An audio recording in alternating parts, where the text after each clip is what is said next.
நம்முடைய இதயத்தை ஏசப்பா கொடுக்கணும். அடுத்தது நம்ம என்ன செய்யணும்?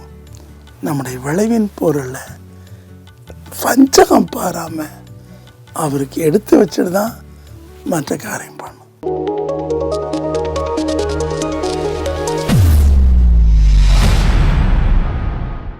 எனக்கு அன்பான தெய்வ பிள்ளைகளை, பரீட்சை நெருங்குது. ரொம்ப பிஸியாக இருப்பீங்க, கடினமாக படிப்பீங்க. சிலருக்கு படிப்பு ஈஸியாக வரும், சிலருக்கு என்ன போல் முயற்சி தான் படிப்பு வரும். டைம் வேஸ்ட் பண்ணாமல் கஷ்டப்பட்டு நம்ம முயற்சி தான் ஃபஸ்ட் ரேங்கோ செகண்ட் ரேங்கோ தேர்ட் ரேங்கோ வந்துடலாம். ஆனால் இனிமேலாவது டைம் வேஸ்ட் பண்ணாமல் சும்மா வாட்ஸ்அப் யூடியூப் பார்க்காம பாடத்தில் கவனம் செலுத்துங்க. விசேஷமாக 10th 11th 12th எழுதுகிற பிள்ளைகள் ரொம்ப கவனமாக இருங்க. கருத்துவங்களை ஆசைப்பார். பயந்துடாதீங்க. பரீட்சைக்கு மட்டும் பயந்து போகக்கூடாது, சரியா? இன்றைக்கி நம்ம பார்க்க போகிற வசனம் லூக்கா 21 அதிகாரத்தில் 4வது வசனத்தில் ஏசப்பா சொல்கிறார், 7 விதவை 2 காசை போடுறான். ஆனால் ஏசப்பா எல்லாரையும் பார்க்குறார். எல்லாருமே நல்ல ஆடம்பரமாக ட்ரெஸ் உடுத்தி, நிறைய சர்ச்சுக்கு போகிற மக்கள்லாம் பார்த்திங்கன்னா நல்ல ட்ரெஸ் போட்டு தான் போவாங்க, நீட்டாக இருப்பாங்க, நல்லது. ஆனால் அதே இடத்துல சில பார்த்திங்கன்னா தாங்க போடுற காணிக்க 4 பேருக்கு தெரியும் அப்படி நினைப்பாங்க. அவங்க எல்லாமே இந்த யூதர்கள் பணக்காரர்கள் எல்லாம் தங்களை உண்டானவற்றில் கொடுத்தாங்க. 10ல் 1 10ல் 2 கொடுத்தாங்க. ஆனால் இந்த 7 விதவை அவருடைய பேக்ரவுண்ட் என்னன்னு நமக்கு தெரியாது. ஒரு பிச்சைக்காரியாக இருக்கலாம், கடவுளாக கைவிடப்பட்டிருக்கலாம், பிள்ளைகள் மறந்துடலாம், சாப்பாட்டுக்கே வழி இல்லாமல் இருக்கலாம். ஆனால் தேவாலயத்துக்கு வரும்போது தன்னுடைய கடைசி 2 காசை போடுறான். ஏசப்பா பார்க்குறார். ஏசப்பா மனுஷனாக இருந்தோம், தேவனாக இருந்தார். யாரை குறித்து அவருக்கு சொல்ல தேவையில்லை. யோவான் 2 கடைசி தீர்க்கதரிசிகளும் மகாபெரிய தீர்க்கதரிசி. அவருக்கு நம்முடைய எண்ணமெல்லாம் தெரியும், என்ன நோக்கத்தோடு போடுறதுன்னு தெரியும். அவர் சுற்றி நம்ம பார்த்து சொல்கிறாரு, உங்கள் எல்லாரும் பார்க்கலாம் பெரிய காணிக்க அந்த 7 விதவை போட்டான் அப்படின்னு சொல்கிறார். ஒரு சமயத்தில் ஒரு ஆலயம் ஒன்று இருந்துச்சு. அந்த ஆலயத்தை பார்த்திங்கன்னா பணக்காரங்க, பெரிய பெரிய பதவி வைக்கிறவங்க 3 ரோவில் இருப்பாங்க. அவங்க எல்லாருமே பார்த்திங்கன்னா ரொம்ப ஜென்டலாக இருப்பாங்க, முழந்தல் போட மாட்டாங்க, நல்லா கோட் ஷூட் போட்டிருப்பாங்க. அதுக்கப்புறம் அடுத்தது தரும். ஆனால் அந்த சர்ச் கால்வாசி நல்லா இருந்துச்சு. பணக்காரர் இடத்துல பனி எதுவும் பெய்யாது, மற்ற இடத்துல ஒரு தார்பாலி மாதிரி போட்டிருந்துச்சு. வெளியெல்லாம் பார்த்திங்கன்னா சின்ன பிள்ளைகள், வாலி பசங்க, இது மாதிரி வசதி இல்லாத பெரியவங்க குளிர் நடுங்கிட்டே போதருடைய பிரசங்கத்தை கேட்பாங்க. போதர் அடிக்கடி சொல்வார், பாருங்கள், பணக்கார பார்த்து சொல்வார், தயவு செய்து நீங்கள் நினச்சிங்கன்னா ஒருத்தரை இந்த ஆலயத்தை பனி மழை இதெல்லாம் ஒழுகாமல் அதை ரிப்பேர் பண்ணி அழகாக கட்டிடலாமே. யாராக இருந்தாலும் எந்த கண்டிஷன்லாம் நம்ம செய்ய மாட்டோம். அது மாதிரி இந்த போதகர் ரொம்ப மனசு வருத்தப்பட்டார். ஏசப்பேண்ட பணம் இல்லை, எனக்கு கொடுக்குற சம்பளமும் கம்மி, ஆனால் இவங்க எல்லாருமே பெரிய பெரிய காரில் வர்றாங்க. நான் கேட்டால் என்னை பணத்துக்காக பிரசங்கம் பண்ணுறேன்னு கேட்குறாங்க, நான் என்ன செய்வேன்னு அழுதார். அப்போது வழக்கமாக அந்த ஆலயத்துக்கு ஒரு சின்ன பையன் வருவான். ஒரு 3 வயசு 2 வயசு இருக்கும். அந்த பையன் திடீர்னு வியாதிப்பட்டு ஹாஸ்டலில் அவனை அட்மிட் பண்ணாங்க. அவனுக்கு மூளையில் கேன்சர் கண்டுபிடிக்கப்பட்டுச்சு. ஸோ போதர் வழக்கம் போல் அந்த இடத்துக்கு போனார். போய் அந்த பையனை பார்க்க போகிறார்.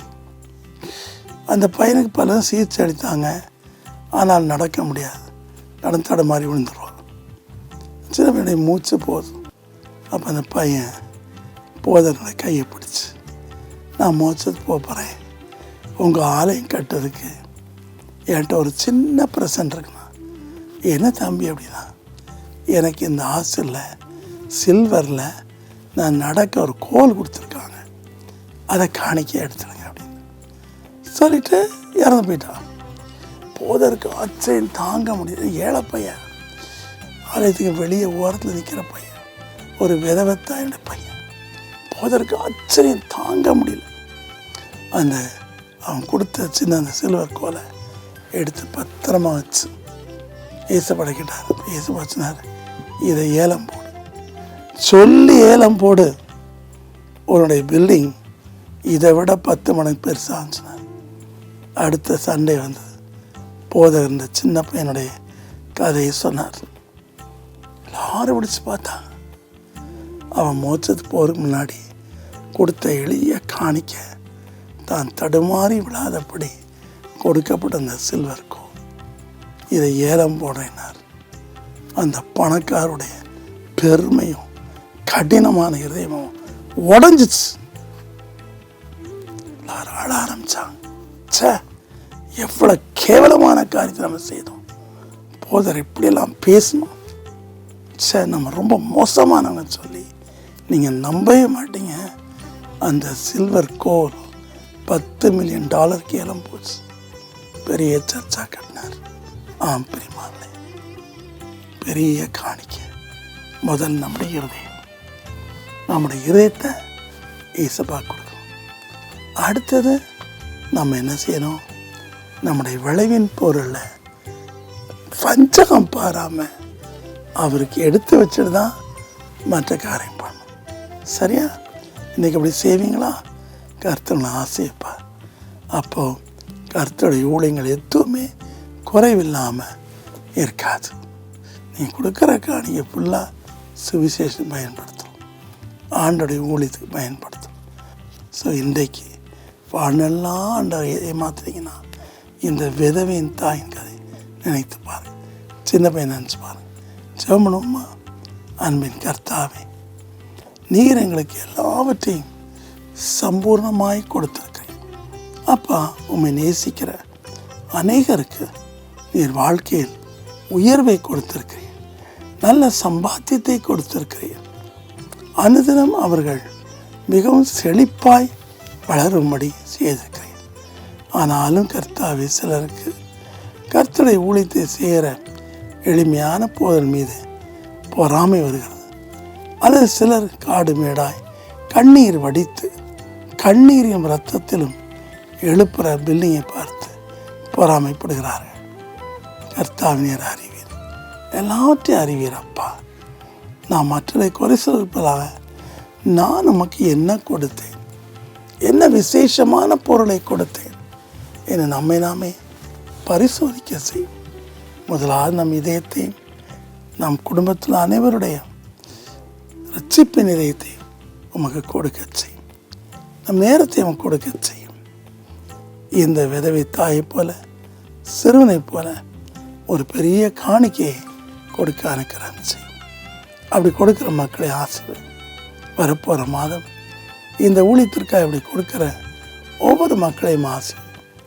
2 காசு இல்லப்பா, உம்முடைய பார்வையில் ஆபேலின் காணிக்கையை போல அவள் அங்கீகரிக்கப்பட வேண்டும். பிரதானமானவற்றை உமக்கு தாராளமாய் பெரிதாய் கொடுக்க செய்யும். ஆசீர்வதி. இயேசுவின் நாமத்தில் வேண்டிக் கொள்கிறேன் பிதாவே. ஆமென், ஆமென்.